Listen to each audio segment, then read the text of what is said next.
Okay, so first up we have Dr. Tyler Buckner. He's going to be presenting on updates in benign hematology. He's originally from Tennessee, and in his spare time he enjoys making and eating barbecue. Very true, both of those things. Well, welcome everybody, thank you. I was surprised to wake up this morning and see a dusting of snow after it's been so warm, and I bet you're surprised that the first thing you talk about is bleeding, so here we go. Let's see. These are my disclosures. We will be discussing some off-label drug use for fitusiran, concizumab, mim8, pomalidomide, and VAD044. Our learning objectives today, you'll see that these are focused on bleeding conditions. So we'll first describe recommended treatment approaches for heavy menstrual bleeding, iron deficiency treatment and screening, postpartum hemorrhage in female individuals with bleeding disorders. We'll summarize some of the current and emerging treatment options for individuals with hemophilia A and B. And we will look at some emerging treatment options for HHT, hereditary hemorrhagic telangiectasia.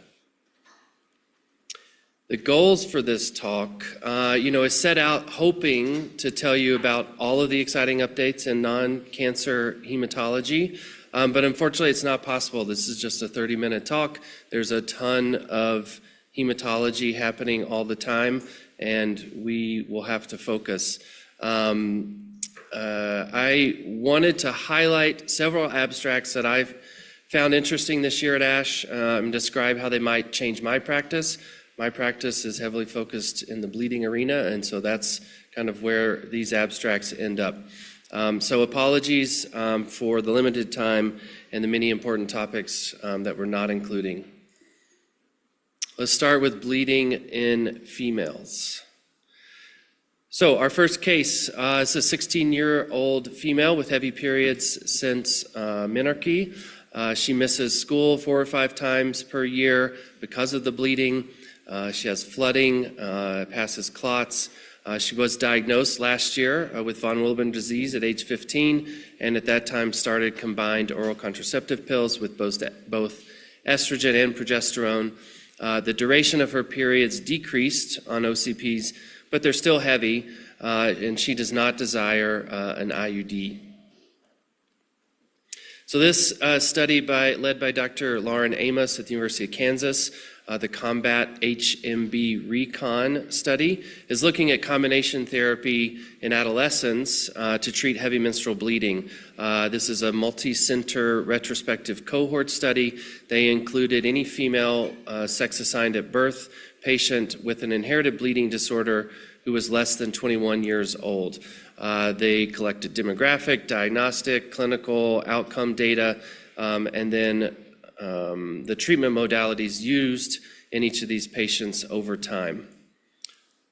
So for this study, there were 221 patients included. They had almost 1,500 heavy menstrual bleeding related healthcare encounters.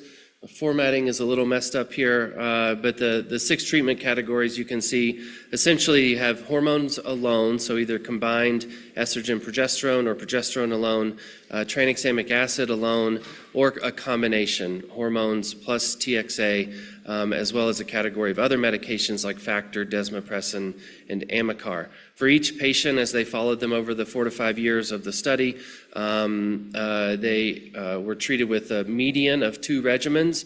So essentially they tried different things until they found an effective treatment for the heavy menstrual bleeding. When they looked at the percent who reported control of heavy menstrual bleeding, you can see that the combined therapy here had higher proportions reporting control. When they combine these categories, the odds of having control of heavy menstrual bleeding were 3.6 times the odds of either hormones or TXA alone. And importantly, they observed no thrombotic events in all the people in the study.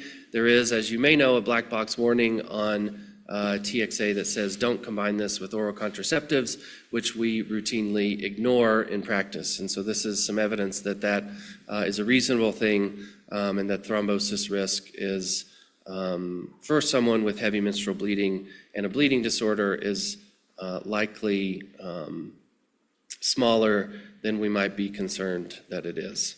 So for this young patient, you prescribed tranexamic acid during menstrual periods and continuing the combined oral contraceptives. The next day, labs come back, and her hemoglobin is low normal at 13, and she has a ferritin of 23, with the lower limit of normal being 15. So the next couple of abstracts look at cost effectiveness of iron deficiency screening and iron deficiency treatment. These are done by the same group, two separate abstracts.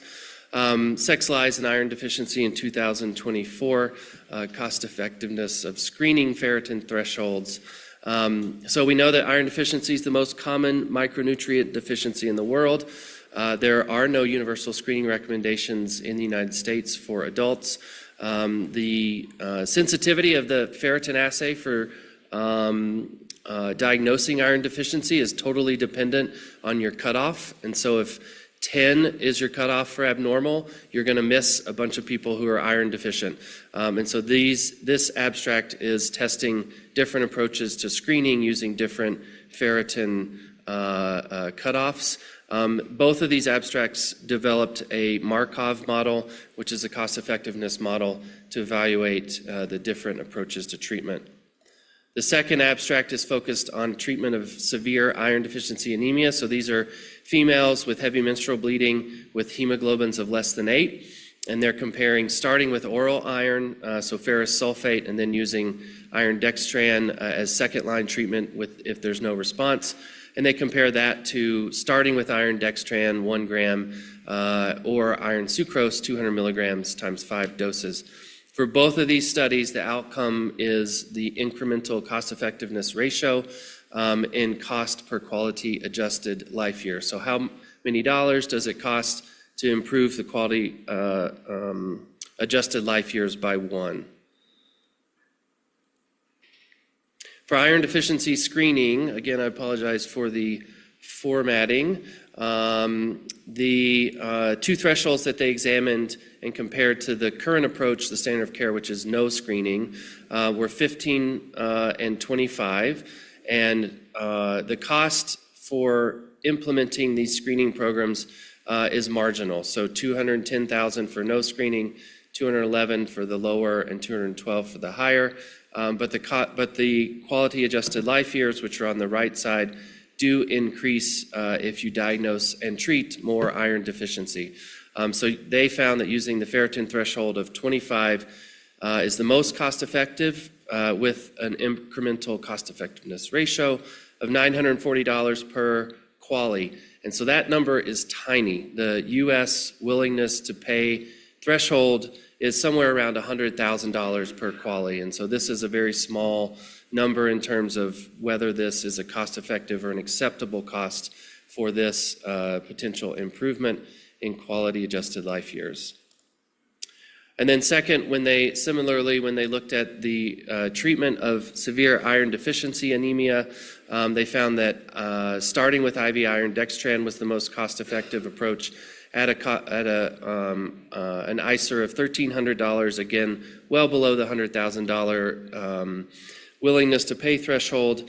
This approach was both less expensive and more effective than iron sucrose, and both of those were more effective than starting with oral iron. So for this patient, we prescribed IV iron dextran, 1 gram, and scheduled follow-up in 3 months. The second case, 32-year-old woman, heterozygous factor IX deficiency. She's a carrier. Her baseline factor IX activity is 47%. She has severe heavy menstrual bleeding in the past, and she's in your office because she's pregnant. This is her first pregnancy. She's currently at 32 weeks gestation, so in the 3rd trimester has had an uncomplicated pregnancy, and her 3rd trimester factor IX activity level is 60%. You know that her brother has mild factor IX deficiency, and her mother had severe postpartum hemorrhage with 1 of 2 deliveries, but her factor IX activity has never been measured. So this is the PRIDE study, the Pregnancy and Inherited Bleeding Disorder study. Is essentially, there were several abstracts at ASH from the PRIDE's investigators. These are the Dutch hematologists, all based on a change in the Dutch guidelines in 2018 that basically increased the targets for individuals with hemophilia A and B who were pregnant. So the old Dutch guidelines are very similar to what has been used in the US in the past, saying that as long as you're factor 8 or factor 9 get to 50%, that's okay, that's our target, and are at delivery, for those who don't get to 50%, when we dose factor, we're aiming for 100%. In 2018, because of the high rate of postpartum hemorrhage in carriers, those targets were increased based on their national guidelines, shooting for treating anyone who doesn't make it to 80% with a target of 150%. So what they found in this observational study, where they looked at all individuals who delivered between 2018 and 2024 in the Netherlands, they had, these are all carriers, they had 34 who didn't make it to 80% on their factor 8 or factor 9 activity. 73% of those received factor 8 or factor 9. Their postpartum hemorrhage rate, so defined as greater than 500 mils of blood loss, was still 29.4%. And severe PPH, which is above a liter of blood loss, was 11.8. You can look at the third line, which is the general population in the Netherlands, and those rates are clearly higher in carriers, even with treatment. In those who make it to 80% and don't get treated, only 2.2% received factor. They also have high rates of PPH and severe PPH. So the bottom line is, despite this guideline change, we still see a fair amount of postpartum hemorrhage, and just what to do about that, not quite clear yet. They are looking more closely at those who don't even make it to 50% in the third trimester,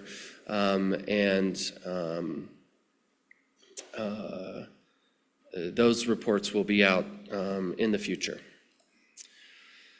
So this is a nice paper that does describe that change in the guidelines and what those new guidelines look like. I include it here. It's a couple years old. Dr. Liebeck and his group wrote this paper, this How I Treat paper. It's very similar to what we do here at CEU with our heterozygous females who are having babies. So we'll move on quickly to hemophilia A and B, another case. It's a 62-year-old man, mild hemophilia A with factor VIII of 12%. He needs knee surgery, arthroscopic knee surgery, so a relatively low-risk procedure, but one that we don't want to see bleeding because that interferes with healing. And so a typical treatment plan in this kind of situation for us would be to treat preoperatively with factor VIII and then daily for about a week with factor VIII afterwards. This gentleman does not self-infuse through a peripheral vein, but he does know how to infuse. If he has a PICC line, he can mix his factor and infuse it safely. And he asks you about longer-acting factor and whether that's an option and if it would make it easier to do the surgery. Excuse me. So this is a cost-effectiveness, cost comparison, rather, of FNS-octocog alpha, which is a long-acting factor, comparing that with existing other factor VIII replacement therapies for major surgeries in people with severe hemophilia A. And so what they did, they took published data from surgical studies of these different products and calculated the cost per surgery based on the published data. So they took the total factor dose and multiplied it by the wholesale acquisition cost of these drugs and compared the four drugs you see here. So octocog alpha is a standard half-life product. It's a half-life of about 12 hours. Ruri-octocog alpha pegol is a pegylated product, and then F-meroctocog is a FC fusion protein. These have a half-life of 16 to 18 hours. And then FNS-octocog alpha, which is the FC fusion protein with the X10 molecule and a piece of von Willebrand factor. This is our ultra-long half-life of about 40 to 44 hours in adults. So Two things to point out. One, these are relatively small numbers, so the major surgeries that were included in the surgery papers for these 4 drugs are here. So the around 20 for the first 3, and then for the EFA, only 13 major surgeries. And then second, the wholesale acquisition cost, just to give you a sense, per unit standard half-life factor in this study is $1.90 per unit, whereas the EFA is $5.26. So quite expensive compared to the other options. That said, they did find that the lowest cost option was FNS Octacog, and that's because you use so many fewer units. So they're more expensive, but you use fewer. We've done this a couple of times with patients, especially if they can't self-infuse. It's much nicer to give them a pre-op dose, a post-op day 2 dose, and they're done. Instead of 8 infusions of standard half-life factor. So this is some information that perhaps helps us argue that the cost of this approach is reasonable. It certainly clinically has made sense a few times, and we've had some success with that. There are a number of hemophilia A and B drugs that are approved and in development, and that's been true for several years now. This is just a partial list, but the ones that had some abstracts presented at ASH include these that you see here. So there are rebalancing agents, including the anti-tissue factor pathway inhibitor drugs, marstacimab and concizumab. Both of these were recently FDA approved. So these are the first ever rebalancing agents approved for hemophilia A and B. Marstacimab in October and concizumab shortly after in December. These are approved for individuals with hemophilia A and B for prophylaxis, but not yet for individuals who have inhibitors. We're hopeful that that group will also have these options for treatment, but they do not yet. This is for adolescents and adults. Marstacimab is a weekly subcutaneous injection, and concizumab is a daily subcutaneous injection. Another rebalancing agent is fitusiran. It's still in development, not yet approved. That's an antithrombin lowering drug. And then there are a couple of factor VIII mimetics that are in clinical trials. The one that's furthest along is MIM8, also not yet approved, but very close to the end of their trial process. So I thought it would be nice to do the little green and red ball thing again. So rebalancing therapies are a new approach to treating bleeding disorders. And the big picture is that they are disorder agnostic. So you're not replacing a specific factor that's just for one disease. They potentially can be used to treat multiple diseases, as evidenced by their approvals for both hemophilia A and B of marstacimab and concizumab. So when we think of the clotting system in a normal state, bleeding and clotting are balanced. We want anticoagulants to slow down clotting, shown here on the red side. We also want procoagulants to promote clotting when you need it, shown in the green circles on the left, so factor VIII and factor IX, for example, and then TFPI and antithrombin. In a person without enough procoagulants, so someone with hemophilia A, for instance, you don't have enough green circles, so you're out of balance and your clotting is too slow, you bleed. And so one treatment, the traditional treatment, of course, is to replace factor and rebalance the system. These rebalancing agents, instead of doing that, take away one of the anticoagulants and rebalance the system that way. So the inhibiting the inhibitors is the approach here. Antithrombin, fitusiran, is a drug that is a small interfering RNA, so that works at the level of the nucleus and at production of antithrombin, whereas concizumab and marstacimab are monoclonal antibodies that bind to tissue factor pathway inhibitor that's already in circulation. Again, concizumab is daily and marstacimab is weekly. So I went back, I dug up a 5-year-old presentation of when we're beginning to talk about these drugs, and what I listed then that we don't know. I asked, how should we be adjusting the dosing of factor for bleeds or for surgeries when someone's on a rebalancing agent? How do we respond when a thrombosis occurs? What do you do if your patient's antithrombin is 10% and they have a PE? And then what impact do the medications have on the treatment of bleeds? Can we treat these bleeds as effectively as we can when someone's on a different medication? And so this abstract addresses the third question. This is the Atlas open label extension. This is the fitusiran clinical trial program. As that drug, the antithrombin drug, was being developed, there were some thrombosis events in the phase 2 trial that led to a trial pause. And because the individuals who developed thrombosis in general had very low antithrombin levels, they revised the target for antithrombin in the studies to a higher level, which basically means they reduced the doses of fitusiran that they were using. They also lowered the doses of factor or bypass agents used to treat bleeds, so they give smaller doses. And this abstract addresses whether that was efficacious or not. And indeed it was. I put this table here because it's actually quite striking. The approach to treating a bleed with factor VIII for someone without an inhibitor was to give 10 units per kilogram, which is very small. I can't think of the last time I wrote for a dose that was 10 units per kilogram. A typical low dose for a mild bleed would be 25 units per kilogram, and a high dose would be 50.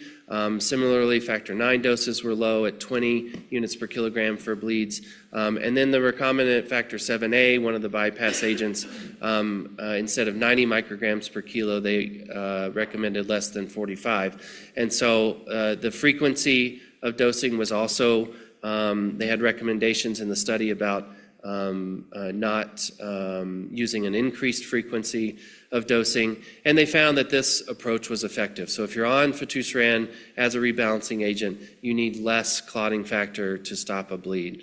They did overall see many fewer infusions in substantially lower doses when they compared the treatment of breakthrough bleeds on fitusiran to those patients' time prior to going on to the study drug. So other abstracts looking at these drugs are shown here. We'll talk about two of them. One is another concizumab study. So again, the promise in many of our minds, some of the promise of these rebalancing agents is a potential to treat other bleeding disorders and not just hemophilia A or hemophilia B. And so this is an in vitro study. So they basically spiked plasma samples with concizumab, looking at thrombin generation in people with bleeding disorders of unknown cause. We have a bunch of these patients in our clinics. We don't know why they bleed. They don't have hemophilia. They don't have factor VII deficiency. They don't have von Willebrand's, but they bleed. And so they took 47 of those patients who had reduced thrombin generation on that assay, and 44 of those 47 increased their thrombin generation when concizumab was added to the sample. So this works with a monoclonal antibody. You can spike a sample and it'll have an effect. With fitusiran, it wouldn't, because that works at the level of production. But for concizumab, they did see what appeared to be a dose-dependent change in the peak thrombin generation and the endogenous thrombin potential for these patients, which at least suggests a potential role for rebalancing agents in other bleeding disorders. So that, I think, is early days of something that's potentially quite exciting for patients that we have a hard time sometimes treating. This bemiltinase alpha is a new drug. This is a new bypassing agent. So currently we have two bypass agents, recombinant factor VIIa. There's two brands of that drug, and then activated prothrombin complex concentrate, or FIBA. This would be a third. This is a first-in-class factor X activator, and is being developed for treating bleeds in people who have hemophilia A or B with inhibitors. It was a report from the phase 1b/2 clinical trial in which 63 patients with hemophilia A with inhibitors and 4 with B with inhibitors received this drug to treat bleeds. They saw no blood clotting events, no serious adverse events, and no anti-drug antibodies. Most of the bleeds were successfully treated with just 1 or 2 doses. So some early results showing some promise for a new bypass agent. All right, coming to the end. So HHT, a couple of new therapies, not necessarily new therapies, but therapies in development for these patients. The first was a report of a proof of concept study of a new AKT inhibitor, VAD-044. in patients with HHT, severe epistaxis and iron deficiency. So they included 75 adults, and they were randomized 1:1:1 to placebo, 30 milligrams or 40 milligrams of VAD-044. Out of all those individuals, 6 of them discontinued due to adverse events during the study. All the serious adverse events were not related to the study drug, and they did see expected adverse effects of the drug class that were mild, diarrhea, high blood sugar, and rash. They definitely saw a decrease in these 75 patients, or in the treated patients, decreased severity and frequency of nosebleeds. For those on the higher dose group, 60% reported that their nosebleeds were much better compared to 17% in the placebo group. So this drug, I think, is getting accelerated in the FDA process as they continue to collect more data on efficacy. And then second, this is a study of pomalidomide for HHT bleeding. This is an open label extension of the PATH HHT study, which was a 6-month study of safety and efficacy of oral pomalidomide for treating nosebleeds and HHT. In the extension study, 48 patients enrolled. There were about a third who discontinued the study.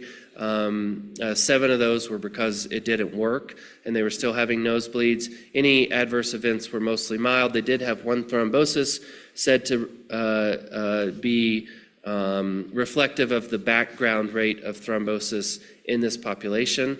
Their primary outcome was whether you could maintain control of your nosebleeds for more than 6 months, and 84% of the people in this extension study were able to have that durable response.